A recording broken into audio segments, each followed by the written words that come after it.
इस मसले पर ज्यादा चर्चा के लिए हमारे साथ मौजूद है कांग्रेस प्रवक्ता नितिन भंसाली जी, बीजेपी प्रवक्ता राजीव चक्रवर्ती जी, वरिष्ठ पत्रकार संजीव गुप्ता जी। आप तीनों मेहमानों का बहुत बहुत स्वागत है। मेरा पहला सवाल भंसाली जी से। भंसाली जी, 12 सीटें हैं बस्तर संभाग में, 12 की 12 सीटें आपकी मुट्ठी में हैं।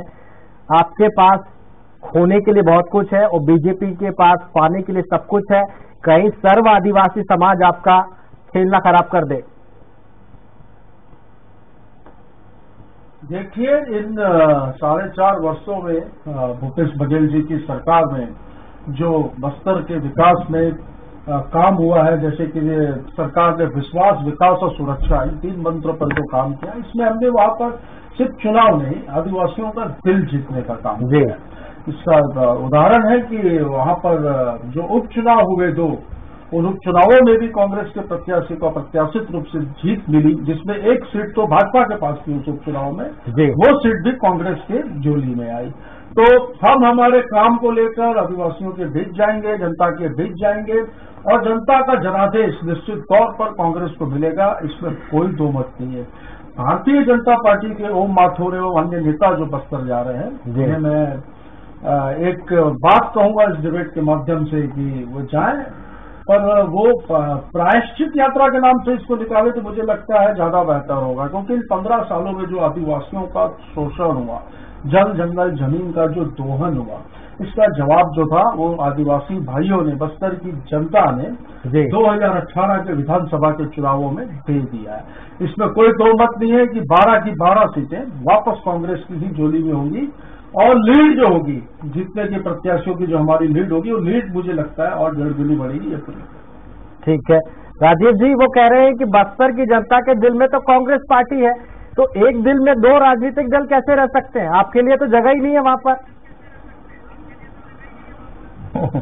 देखिए, जिस बस्तर की बात अभी मेरे प्रिय मित्र नितिन जी कर रहे थे, 15 साल के पहले अभी गुप्ता जी बैठे हैं, बताएंगे कि इसे बीमारू जिला, बीमारू संभाग कहते थे, काला पानी कहते थे। उस बस्तर को 15 साल तक, बड़ी दुख की बात है, अपने राज्य को शोषित कहते हैं।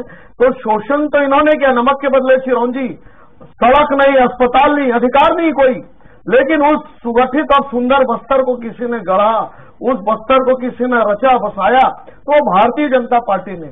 और इसके पहले तो मालिक मकबूजा प्रकरण होता था, शोषण होता था, और कितनी शोषण होती थी, बेकसूर आदिवासियों को जेल में बंद कर दिया जाता था।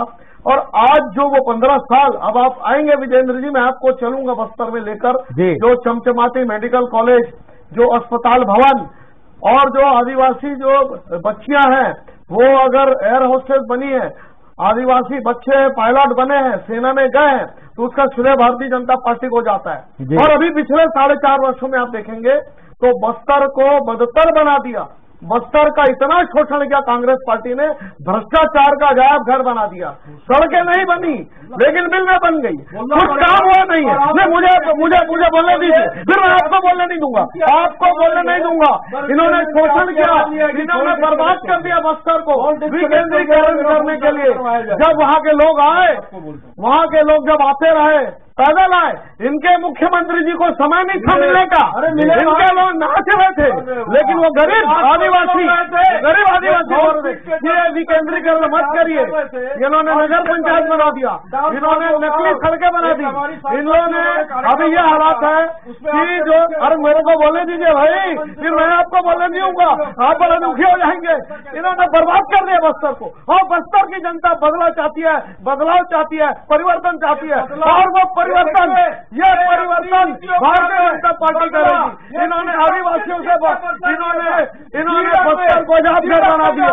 अरे हमारे भी नेता, हमारे नेता अगर कोई शहीद हुए हैं, दिलो मंडा भी शहीद हुए हैं, हमारे 2000 कार्यकर्ता शहीद हो गए, लेकिन इनके मुख्यमंत्री जी ने एक बार भी श्रद्धांजलि नहीं दी। तो ये कांग्रेस का चाल और चरित्र है, ये कांग्रेस पार्टी बस्तर को बदहाल कर दिया है। और आने वाले समय में 12 के 12 सीटें बस्तर की भारतीय जनता पार्टी जीतेगी।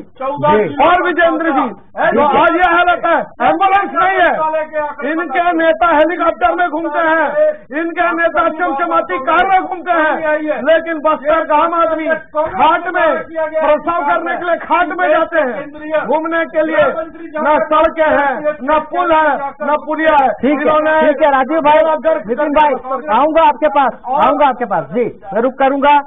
संजीव जी का, संजीव जी कैसे देखते हैं आप बस्तर में जो जीत दर्ज करता है, हम सत्ता उसके पास जाती। राजीव जी, नितिन जी, आऊंगा मैं आपके पास। मेरा सवाल संजीव जी से ध्यान से सुनिए। अरे कुछ नहीं हुआ, सब कागजों में पूरा पैसा आप लोग खा रहे हो, आपके अफसर और आपके। राजीव भाई, नितिन भाई, आऊंगा आप दोनों के पास, कागजों में आऊंगा आपके पास जी। संजीव भाई, बस्तर क्यों खास है छत्तीसगढ़ की राजनीति में? क्यों जो राजनीतिक दल है वो अपनी प्राथमिकता में रखते हैं बस्तर को? बस्तर फिसक रहा है और ये कांग्रेस के लोगों को सुध नहीं है। नितिन भाई, राजीव जी, आऊंगा आपके पास में।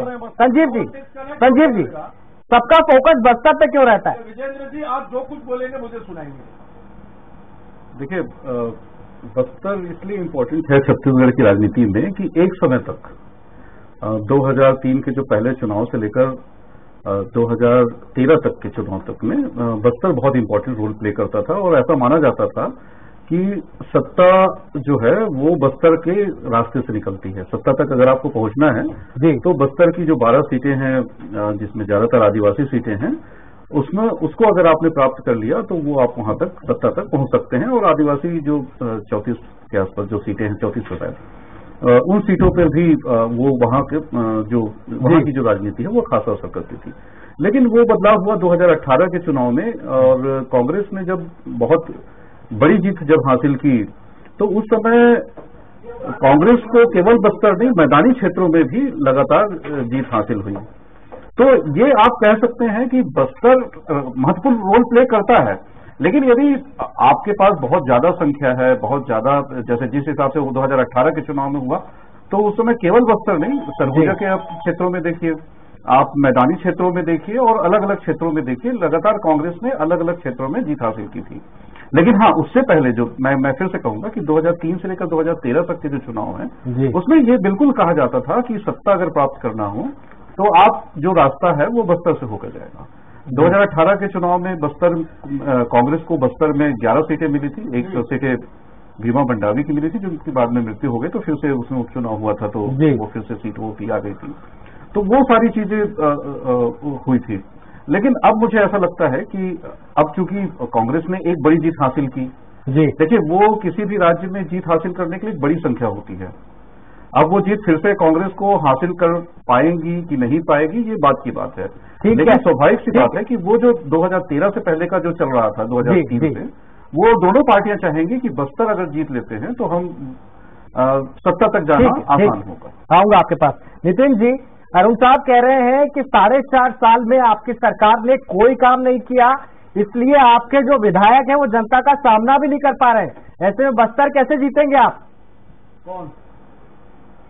कौन बोलता है विधायक? भाजपा असंतोष है, ये भाजपा असंतोष है, ये भाजपा बड़ा भयंकर असंतोष है, बिल्कुल सच का विक्रम, बड़ा भयंकर असंतोष है। मोहन मरकाम, अरे जितने विधायक हैं, 12 के 12 विधायक क्षेत्र, ये इन्होंने क्या किया है, विपक्ष के लोगों को जेल में डाल। अरे चुप रहो, जेल में मर के तो ये सोचम बस्तर आपकी हार सुनिश्चित है। आप पत्रकारों को और विपक्ष को धर्मांतरण का खेल खेल रही है कांग्रेस पार्टी। रिहाई करवाइए। संजीव गुप्ता जी ने बिल्कुल सही कहा, लोगों को नक्सली बनाकर जेल में डाला था और जमीनी क्षेत्र पार्टी जीतेगी। ये नक्सलवाद चाहे 3 ब्लॉक तक कोल्टर तक के सीमित था, 2003 में ये उपलब्धि है। क्षेत्र हो या जो शेड्यूल कास्ट, ये होम माथुर जा रहे हैं, होम माथुर को बोलिए सभा में वो मोदी के स्टाइल में बोले, अच्छे दिन आएगा जवाब मिल जाएगा। जनता देगी जवाब बहुत अच्छे से। जो इन्होंने भ्रष्टाचार, करप्शन का जो खेल खेला, चाहे बस्तर हो, सरगुजा हो या कहीं के भी मैदान बजरंग बली की कथा पड़ी है वहाँ क्षेत्र में आपके भ्रष्टाचार को कर्नाटक में यहाँ पे 15 साल की सरकार चलाने के बाद यहाँ पे पड़ेगी और अभी और एक्सेस पड़ेगी। अभी कब तक की झूठी कसम खाकर शराबबंदी की बात यदि गंगा जल की कसम लेकर शराबबंदी की बात हम लोगों ने की होगी तो मैं अभी रिजाइन करने के लिए तैयार हूँ अपने पद को और अपनी सदस्यता को भी राजनीतिक जीवन में भ्रष्टाचार की झूठ बोलते झूठ की दुकान भारतीय जनता पार्टी की है।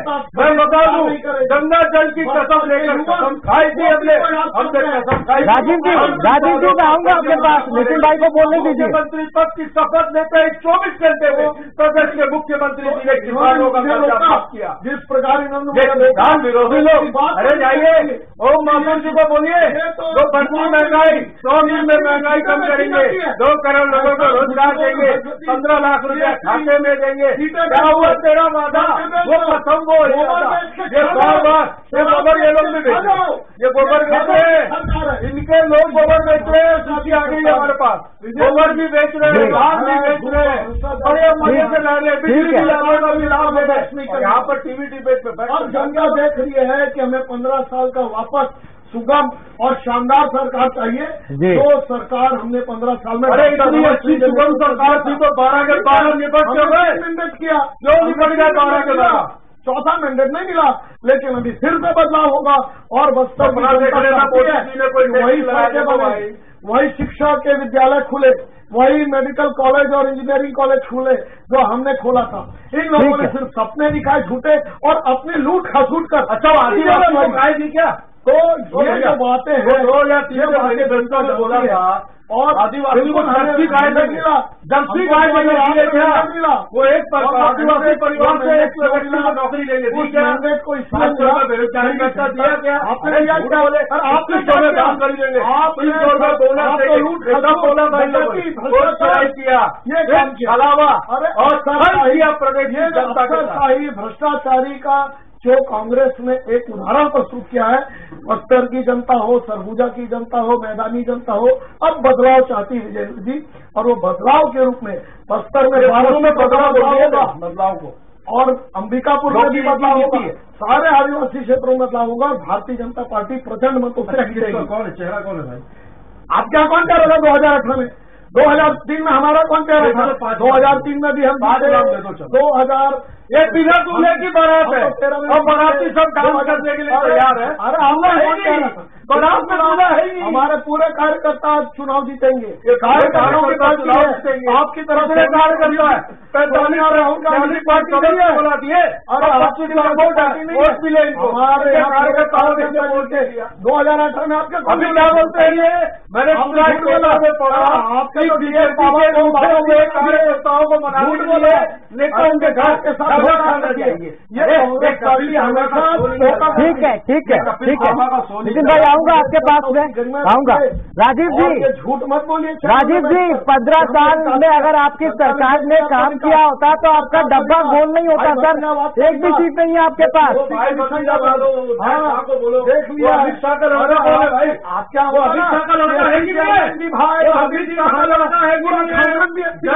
मेरा सवाल राजीव जी से, राजीव जी 15 साल में अगर आपने बस्तर की जनता के लिए काम किया होता तो आपका डब्बा गोल नहीं होता सर। सबूत है क्या है? बच्चों की बातों के जेब में मेहनत करिए, बच्चे युवाओं का सीट बेच देते हैं, ये राज्यपाल की सीट बेच देते हैं। पप्पू यादव की पत्नी को भेज दिए, को लिया है राज्यसभा में उत्तर प्रदेश। राजीव जी मेरा सवाल सुन लीजिए सर। राजीव जी भ्रष्टाचार ये कांग्रेस पार्टी का मूल मंत्र। राजीव जी 15 साल में अगर आपकी सरकार ने काम किया है तो आपका डब्बा गोल क्यों है सर? एक भी सीट नहीं है आपके पास। इसका भ्रष्टाचार राजीव जी एक भी सीट नहीं है आपके पास। 15 साल में अगर आपने काम किया होता तो एक सीट तो होती कम से कम।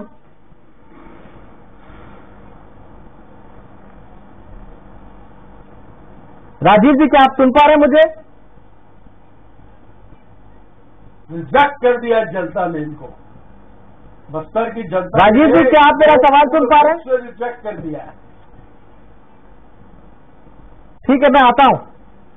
संजीव जी खास माना जाता है बस्तर को, और सबसे बड़ी बात यह है कि बीजेपी का गेम खराब करेगी सर्व आदिवासी समाज की जो पार्टी है या फिर कांग्रेस का? देखिए, अभी मुझे ऐसा लग रहा है कि बहुत जल्दी बाजी होगी ये कहना, लेकिन हाँ, ये सर्व आदिवासी समाज के अगर कैंडिडेट को खड़े करते हैं तो निश्चित तौर पे वो वोट काटने का काम तो करेंगे। लेकिन इससे पहले हमने देखा कि अंतागढ़ चुनाव और जो दूसरे चुनाव में लाइन कट गया भैया, उसमें उपचुनाव जो हुआ था उसमें बहुत ज्यादा उन लोगों का बहुत ज्यादा रोल नहीं रहा।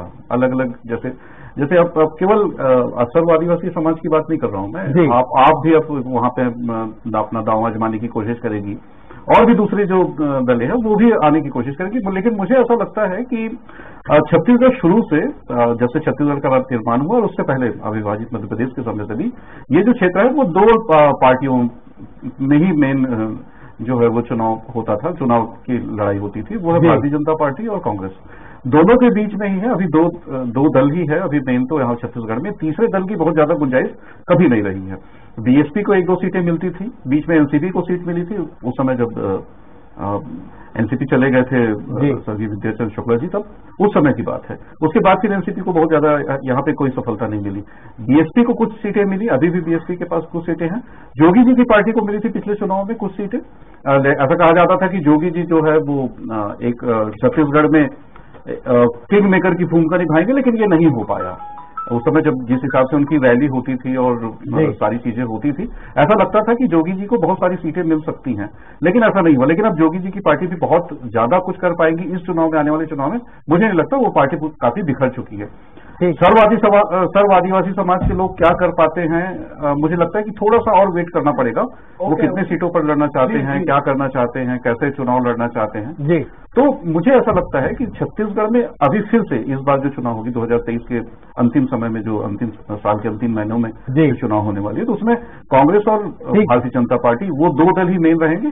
छोटी छोटी पार्टियां, आप जैसी एक पार्टियां और दूसरी पार्टियां वोट काटने का काम जरूर कर सकती हैं, लेकिन बहुत ज्यादा सफलता मिलेगी उसकी गुंजाइश कम है। ठीक है। नितिन भाई, वो माथुर जहां जाते हैं बीजेपी को जीत दिलाते हैं, आपकी पार्टी के लिए खतरे की घंटी है? कोई खतरे की घंटी नहीं है। यहाँ तो ये चौथे प्रभारी हैं, यहाँ तो प्रभारी नहीं टिकते हैं। खतरे की घंटी तो ओम माथुर के लिए है कि वो कब तक प्रभारी रहेंगे। आपके पहले प्रभारी आपके यहाँ भी हरि प्रसाद रहते थे, आपके यहाँ भी हरि प्रसाद थे, वो चले गए। अच्छा, आप क्या बताइए, वो क्यों चले गए? पुनिया क्यों चले गए? वो किसी को देता ही अरे कुछ नहीं है, ओम माथुर की जीत की गारंटी है की बारात है और डांस बिना बोले की बारात तो आपकी है। ये बताइए, बाबा है कि काका है? दुख होता है। अरे चरण का बाबा बोलता है, चरण पादुका जी भाई झूठ बोलने वाले एक चप्पल 6 बाबा को 2.5 साल पूरे सरगुजा के लोग नाराज कि बाबा को नहीं बनाया। और मैं बोल रहा है और मुख्यमंत्री बोल रहा हूँ, वहाँ बोल के जो है चरणदास महंत जी को बोल दिया तुम मुख्यमंत्री। 4 बार, एक दुल्हन थी और 4 दूल्हे थे और जनता को इन्होंने झूठ बोल दिया। लेकिन हमारे यहाँ पूरे कार्यकर्ता मिलके क्या हुआ ना, बाबा भी थे, एक दुल्हन के ठीक से दे रहा हूँ ना, वो छल क्या है जो आप लोगों। नितिन जी, इसका जवाब ले लेते हैं। राजीव भाई, आपकी बारात तो है लेकिन दूल्हा नहीं है, तो फिर ऐसे में जनता किस पर विश्वास करेगी? पेश तो देना होगा ना सर। देखिए, ये बारात और दूल्हा लोग, हाँ जी विजेंद्र जी, किसी भी लोकतंत्र में ये बारात और ये एक काल्पनिक शब्द है। लोकतंत्र के इस सियासत के लड़ाई में सब मिलके कहते, सारे लोग मिलके युद्ध को लड़ते हैं। मैंने उसको उदाहरण दिया, 2003 में जोगी जी थे इनके दूल्हा, और हम लोग पूरे शीर्ष नेतृत्व और पूरे कार्यकर्ता मिलकर इनको पलटा दिए। उसी प्रकार से पूर्व बार हमारे डॉक्टर रमन सिंह 15 साल सीएम रहे, राष्ट्रीय उपाध्यक्ष लड़े, एक्सेप्ट पहले संगठन का या सियासत में नहीं है, कहीं से सूची में नाम नहीं होगा जी को विधायक मुख्यमंत्री बनाया या उनको, लेकिन कोई नहीं इसका थोड़ा ध्यान। तो इसी प्रकार से ये सियासत में सारे लोग मिलके उसकी लड़ाई लड़ते हैं। ये भूपेश बघेल के एक भी इन्होंने जोगी जी का अपमान किया, इन्होंने श्यामाचरण जी का अपमान किया, विद्याचरण जी का अपमान किया। तो इनके कार्यकर्ता भी जानते हैं, जिनको बना देंगे मुख्यमंत्री उनके पीछे आ जाएंगे। लेकिन इनकी लीडरशिप ने अपने लीडरों को खो दिया। ममता बनर्जी हमारे नेताओं को ममता बनर्जी खो दिया ना भाई, खो दिया। राजीव जी, समय का अभाव है इसलिए चर्चा को यही खत्म करना होगा। हमारे साथ जुड़े थे नितिन भंसाली जी, कांग्रेस प्रवक्ता, आपका बहुत बहुत शुक्रिया। राजीव चक्रवर्ती जी, आपका बहुत बहुत शुक्रिया। संजीव भाई हमारे साथ जुड़े हुए थे, आपका बहुत बहुत शुक्रिया। लगातार बस्तर की कवायद जो है, दोनों पार्टियां अपनी ओर से मैदान में उतरी हुई है और जीतने की कोशिश कर रही है। राजनीतिक दलों ने विधानसभा चुनाव को जीतने के लिए कमर कस ली है। पिछले चुनाव में बुरी तरह हारी बीजेपी के पास खोने के लिए कुछ नहीं और पाने के लिए सब कुछ है। दूसरी तरफ कांग्रेस अपनी सत्ता को बचाने के लिए मैदान में उतर रही है। ऐसे में बस्तर की जनता किस पर भरोसा करती है और किसको सत्ता की चाबी सौंपती है, ये देखना रोमांचक जरूर होगा। चर्चा में आज के लिए इतना ही। आप देखते रहिए स्वराज एक्सप्रेस। नमस्कार।